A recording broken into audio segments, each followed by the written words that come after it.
Welcome back to our deep dive. We're digging into the materials you shared, pulling out the key insights, and today we're focusing on F2Onsite. Right, specifically their company culture. Exactly. We've got their internal F2 DNA document, an article called The Art of Culture by their president, Donnie Lauterbach, and some background on them as an IT services partner. So the goal is to really get a handle on what their culture is like. Yeah, understand what makes it tick, how it compares to maybe less effective cultures, and look at the impact of their stated purpose. Which is? Connecting people and technology to unlock potential and drive growth. Quite a statement. It is. So where do we start? That F2 DNA document seems pretty central. I think so too. It lists 12 core principles. It gives a real, tangible feel for things. Okay, 12 principles. Let's unpack a couple. Let's do it. How about this one? Meet on the minute. Time is our product. Okay, meet on the minute. And the explanation is, well, direct. Meetings start exactly on time. Like it says, if you're not there by that exact minute, the door is locked. Locked. Seriously. That's what it says. So what does that tell us about how they value time? Well, it screams efficiency, obviously. But more than that, saying time is our product, that frames time as like a core part of their deliverable. Right. Not just something to manage, but part of what they sell. Exactly. Locking the door. I mean, that's a pretty strong enforcement mechanism. It suggests tardiness isn't just, inconvenient. It actually detracts from their core business. A huge contrast to places where start times are more like suggestions. Definitely. It signals a really rigorous approach, probably carries over to project timelines, too. Makes sense in IT services. Yeah. Okay, here's another interesting one from the DNA. Grab a broom. Grab a broom. Okay, what's the idea there? It's about staying busy, finding ways to add value, even if your specific assigned tasks are maybe waiting on something else. Ah, so proactive. Don't just sit there if you're blocked. Right. How's that different from a culture where people tend to wait for specific instructions? Oh, vastly different. Grab a broom encourages initiative, a sense of shared responsibility. You see a need, you fill it, even if it's not strictly your job. Instead of waiting for your manager to tell you what to do next. Precisely. In some cultures, people stick rigidly to their job descriptions, which can lead to wasted time. This sounds like they want people actively looking for ways to contribute, shifting from passive task taker to active value creator. Okay, that paints a picture. Now, there are also principles like treat others the way you want to be treated, and respect creates respect. Drama creates nothing. Yeah, those sound more familiar, maybe more universal values. They do. Yeah. But how might they manifest specifically at F2Onsite based on this DNA and the article? Well, putting them in the DNA makes them intentional cornerstones, not just nice ideas. Drama creates nothing is pretty pointed, isn't it? It is. Very direct. It suggests a really conscious effort to keep the workplace professional, positive, focused on work, not, interpersonal conflicts. So maybe in how disagreements are handled. Or maybe zero tolerance for gossip. Could be. It points towards focusing energy on collaboration, not negativity. A direct contrast to toxic environments where that kind of drama just sucks the life out of the place. Okay, let's pivot to the article, The Art of Culture. It talks about culture being a competitive advantage. Right, and it mentions some academics, Professor Tushman at Harvard calling culture a social control system. Guided by shared values and norms, yeah. Yeah. And Professor O'Reilly at Stanford noting culture can be intentionally created or just evolve. And they use the airline example, right? Southwest versus Spirit. Yeah, totally different cultures, both successful in their own way. So how does F2Onsite fit?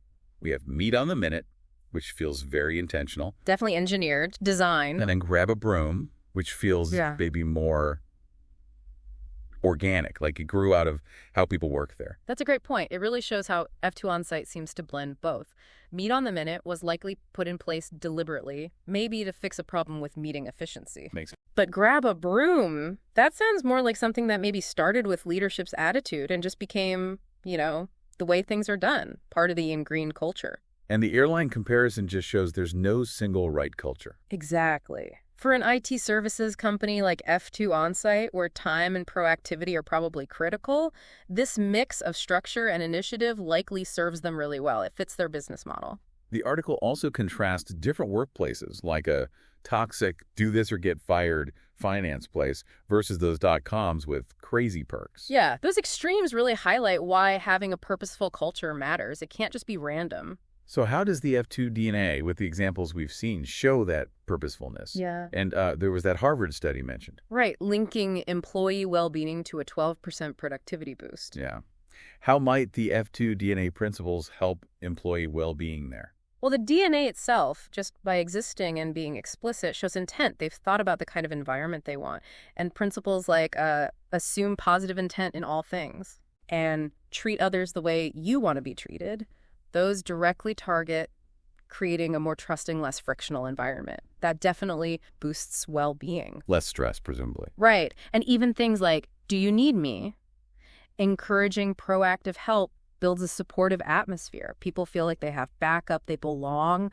That's huge for well-being, and yeah, productivity follows. The article also breaks culture down into values, norms, and behaviors. We talked about values like respect, trust.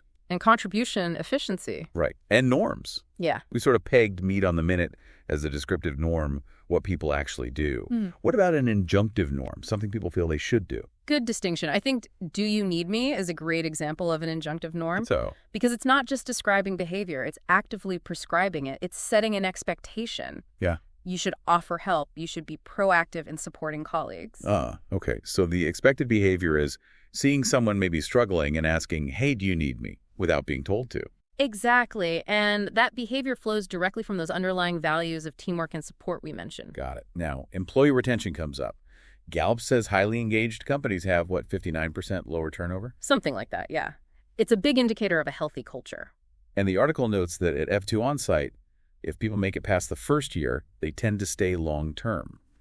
What in the F2 DNA might create that stickiness? Several things, I think. The focus on respect and trust. Respect creates respect. Trust the team, that creates stability, a positive place to be. Less reason to look elsewhere, maybe. Right. And also clarity. Something like stay in your lane, it needs you there.